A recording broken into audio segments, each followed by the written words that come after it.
Derechos en Pugna. Conduce Gerardo Laveaga. En marzo de 2012 entrarán en vigor las reformas que dan vida a las acciones colectivas. Estas representan una de las reformas más importantes que se han llevado a cabo en México en los últimos años. Permitirá que un grupo de 30 o más personas pueda exigir a las empresas públicas y privadas que dejen de contaminar el medio ambiente, que emitan publicidad veraz o que retiren del mercado artículos dañinos o defectuosos. Nunca antes habíamos tenido un instrumento jurídico que diera tanto poder a la sociedad civil. Las acciones colectivas, sin embargo, no solo tienen luces, también tienen sombras. Conozcamos unas y otras. Seguramente usted, no una, sino muchas veces, se ha sentido indignado cuando ve cómo una empresa contamina un río, cómo una farmacia vende medicinas defectuosas, cómo en la televisión le anuncian cosas que no son. Y uno siente la impotencia, la rabia de no poder hacer nada. Es decir, ¿por qué pasa esto? ¿Por qué contaminan? ¿Por qué engañan? ¿Por qué nos venden productos defectuosos? Hace un mes y medio, en agosto, a finales de agosto, se publicó en el Diario Oficial una serie de reformas al Código Civil Federal, al Código de Procedimientos Civiles y a diversos ordenamientos para darle vida a algo que ya estaba en el artículo 17 de la Constitución, que son las acciones colectivas. ¿Qué significa? ¿Qué son? ¿Quién debe aplaudir estas acciones colectivas que ya en marzo, el próximo marzo, estarán fungiendo y dándole vida a nuestro país, a nuestra sociedad? ¿Quién debe temerles? ¿Quién debe aplaudirlas? Para hablar de estas acciones colectivas, he invitado esta noche a Derechos en Pugna a dos expertos abogados en materia administrativa. A Ricardo Ríos Ferrer. Ricardo, gracias por acompañarnos esta noche. Gracias a ti, Gerardo. Un destacado abogado consultor, administrativista. Y a Jorge Gagiola, que además Jorge, a pesar de su juventud, fue rector de la Libre de Derecho. Jorge, qué gusto tenerte con nosotros. El gusto es mío, Gerardo, gracias. Déjenme empezar con alguna pregunta. ¿Qué son las acciones colectivas? Pues lo dijiste muy bien, Gerardo. El problema que se presenta prácticamente en los casos que describes, el río contaminado, la medicina defectuosa, el anuncio falso, es que el interés de las personas afectadas en muchas ocasiones es tan pequeño económicamente que no tiene capacidad para financiar un juicio.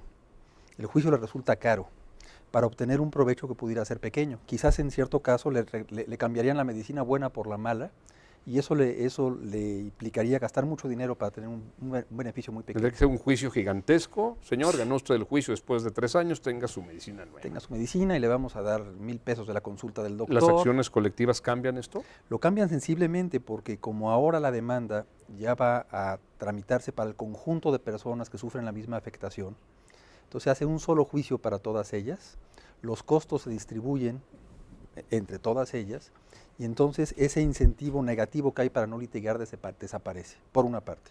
Y por otra parte, la empresa sabe que no está expuesta a las improbables demandas aisladas de muchas personas, sino que está expuesta a una sola demanda que puede representar en un extremo a toda su clientela que está en una situación similar. Entonces le implica un riesgo muy grande.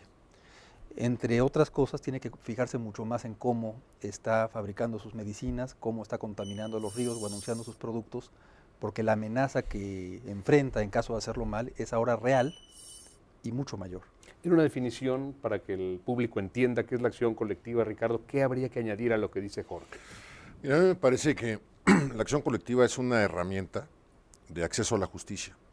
Es una nueva herramienta que se abre en nuestro derecho mexicano que no existía antes, a través de la cual la gente común y corriente que antes no tenía acceso a la justicia, ahora va a poder agruparse en un grupo colectivo para poder demandarle en conjunto que una empresa corrija prácticas indeseables en el mercado. ¿Qué tipo de acciones colectivas va a haber? ¿O se están previendo en estas reformas del 31 de agosto? Son 3 en particular, que procuran englobar todo el universo de las reclamaciones que puedan nacer. Una de ellas es la que se le llama la acción difusa, la otra es acción colectiva en sentido estricto, y por último la acción individual homogénea. Está muy complicado, ¿por qué no me ilustras cada una con un ejemplo? La acción individual homogénea va a ser aquella que cuando tú tienes un contrato con una empresa de telecomunicaciones, que te da servicio celular, y por alguna razón te están haciendo sobrecargos. Me cargan de más en la cuenta. Te cargan de más. Yo me siento furioso.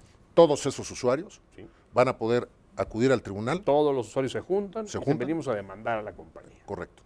Entonces demandan a la compañía para que les restituya lo pagado en exceso, además de daños y perjuicios que pudieran ocurrir. Es un tipo de acción colectiva. Es un tipo. El otro tipo es la acción o colectiva en sentido estricto. Esto ocurre, por ejemplo, cuando compras un automóvil.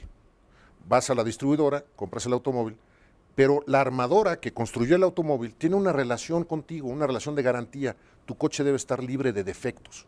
Sus Si no partes. está mi coche, si mi coche tiene defectos y toda la serie de coches tiene defecto, me uno con un grupo de personas y demando a la compañía. Es correcto. ¿Y la todos tercera? esos.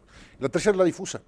La difusa es cuando tienes una publicidad engañosa que no está dirigida a alguien en particular, a un usuario de una telefonía o a nadie en especial, y entonces ahí lo que sucede es que, no habiendo un sujeto determinado, cualquiera va a poder demandar que se haga o se deje de hacer tal o cual cosa. En la publicidad engañosa vas a poder demandar que el anuncio que salió en la televisión, que es incorrecto o no es veraz. Que es falso. Me dicen que que es ese falso. producto me da vitaminas y me da fuerzas y que es nutritivo. Es puro azúcar, es Así puro es. colorante artificial.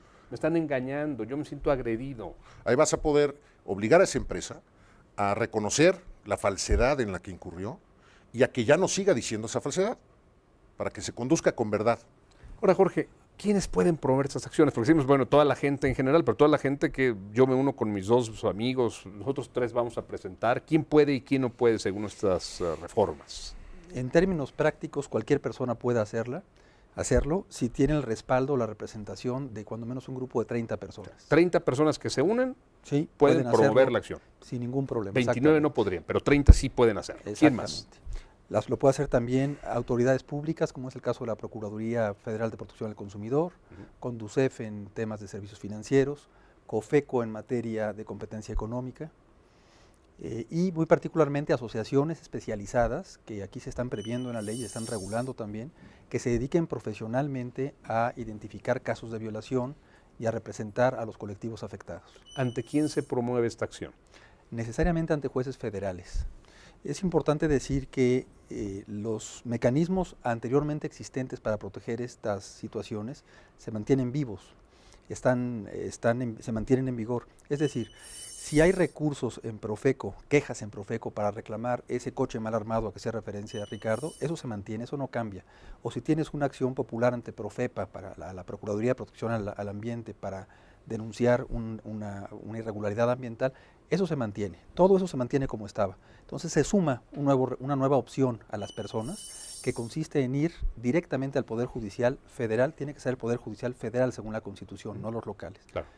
Y hacer esta reclamación que va a beneficiar a este grupo de 30 o de más de 30 o de los que originalmente presenten la demanda más los que se sumen durante el proceso e incluso los que se sumen al resultado del proceso judicial después de la sentencia.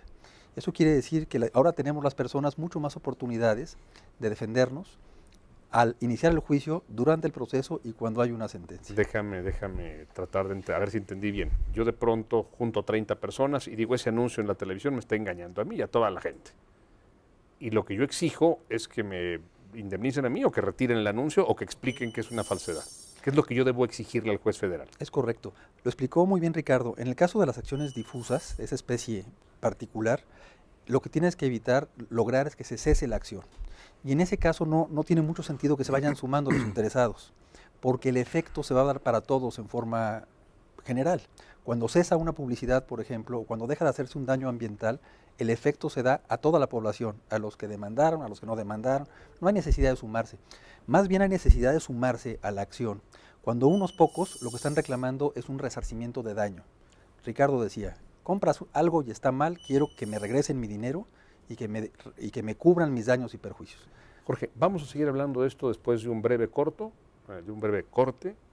porque es muy importante. Gracias. Ahora continuamos.